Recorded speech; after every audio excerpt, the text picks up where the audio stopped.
আজকের আলোচনায় আমি তোমাদের দেখাবো কিভাবে ভারসাম্য অবস্থার পরিবর্তন ঘটে, বিশেষ করে কর এবং ভর্তুকির ক্ষেত্রে।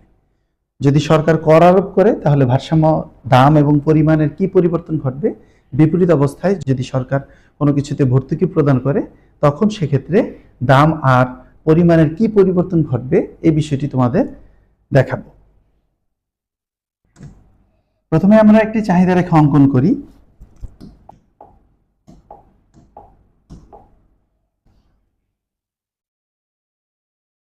লম্ব অক্ষ যেখানে আমরা দাম নির্দেশ করব এবং এই হচ্ছে ভূমি অক্ষ যেখানে আমরা পরিমাণ প্রকাশ করব।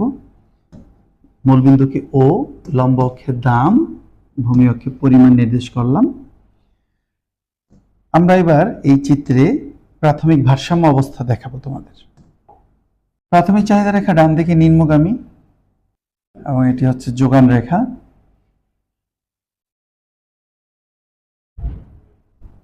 চাহিদা রেখাটিকে আমরা ডি নট এবং যোগান রেখাটিকে আমরা এস নট দিয়ে উপস্থাপন করছি।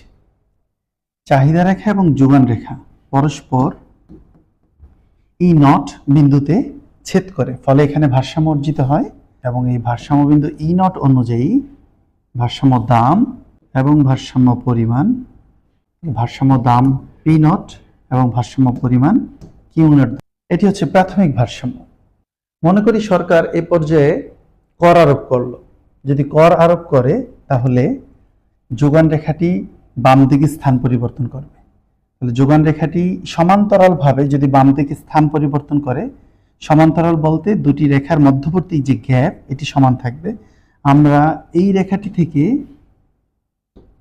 কপি করে নিয়ে নিচ্ছি, তাহলে আমাদের খুব সহজ হয়ে যাচ্ছে। তোমরা স্কেল দিয়ে অঙ্কন করবে।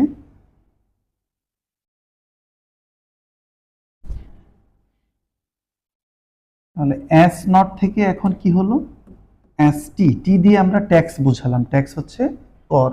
কর আরোপ করলে যোগান রেখাটি বাম দিকে স্থান পরিবর্তন করে। তো বাম দিকে স্থান পরিবর্তন করে আমরা এভাবে দেখাতে পারি যে এটি বাম দিকে স্থান পরিবর্তন করলো।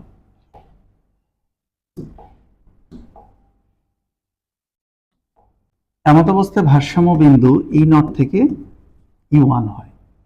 এই ভারসাম্য বিন্দু অনুযায়ী যদি আমরা দাম দেখাতে চাই তাহলে লক্ষ্য করা যায় দাম পি নট থেকে উপরের স্তরে চলে গেছে, অর্থাৎ দাম পি নট থেকে পি ওয়ান হয়, অর্থাৎ দাম বৃদ্ধি পায়। তাহলে কর আরোপের ফলে ভারসাম্য দাম কি হয়, পি নট থেকে পি ওয়ানে দাম বৃদ্ধি পায়। বৃদ্ধির বিষয়টি আমরা তীর চিহ্ন দ্বারা দেখাতে পারি, দাম বৃদ্ধি পায়। এবারে আমরা দেখব পরিমাণের কি অবস্থা ঘটে। পরিমাণ ই ওয়ান বিন্দু অনুযায়ী কিউ নট থেকে বাম দিকে অর্থাৎ হ্রাস পায়। আমরা এই বিষয়টি যদি লিখে দেই কিউ ওয়ান, তাহলে কিউ নট থেকে কিউ ওয়ান অর্থাৎ বাম দিকে, বামে আসা অর্থাৎ কমে যাওয়া। একদিক দিয়ে দাম বৃদ্ধি পায়, অন্য দিক দিয়ে পরিমাণ হ্রাস পায়। এই বিষয়টি আমরা চিত্রে দেখাই তীর চিহ্ন দ্বারা। তাহলে যদি প্রশ্ন হয় যে কর আরোপের ফলে ভারসাম্য দাম এবং পরিমাণের কি পরিবর্তন ঘটে, আমরা চিত্র দিয়ে ব্যাখ্যা করে দেখছি কর আরোপের ফলে ভারসাম্য দাম বৃদ্ধি পায়, অপরদিকে ভারসাম্য পরিমাণ হ্রাস পায়। এবার আমরা যদি একটু বিপরীত অবস্থা দেখি, কর আরোপ না করে যদি সেটা সাবসিডি অর্থাৎ ভর্তুকি দেয় তাহলে কি হবে। ভর্তুকি দিলে এই যোগান রেখাটি অর্থাৎ এস নট রেখাটি ডান দিকে স্থান পরিবর্তন করবে। আমরা এই চিত্র থেকেই আরেকটি তৈরি করে আমরা তাকে ডান দিকে দেখাচ্ছি এবং এর কালার আমরা একটু চেঞ্জ করে দিই তোমাদের বোঝার সুবিধার্থে। এবারে লক্ষ্য করো, যখন এস নট থেকে ভর্তুকির কারণে রেখাটি স্থান পরিবর্তন করে কোন দিকে আসে, ডান দিকে আসে, ডান দিকে স্থান পরিবর্তন করে।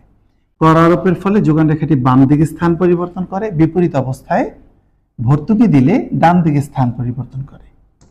এক্ষেত্রে এই রেখাটির নাম আমরা এস এস দিলাম। এস হচ্ছে সাবসিডি আর এইটি হচ্ছে ট্যাক্স।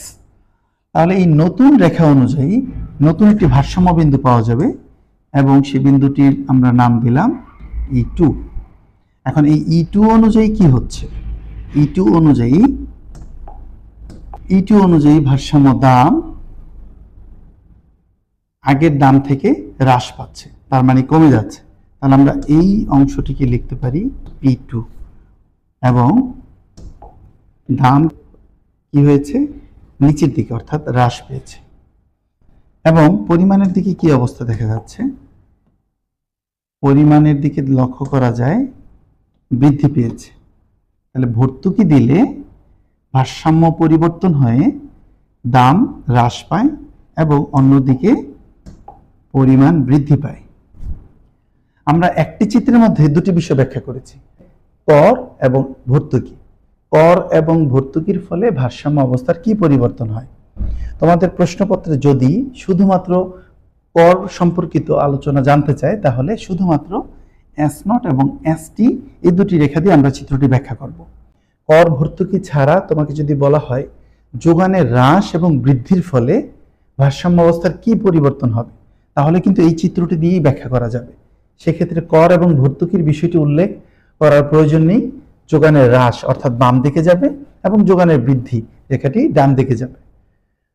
তো এটি হচ্ছে যোগান রেখার পরিবর্তনের ফলে ভারসাম্য অবস্থার পরিবর্তন।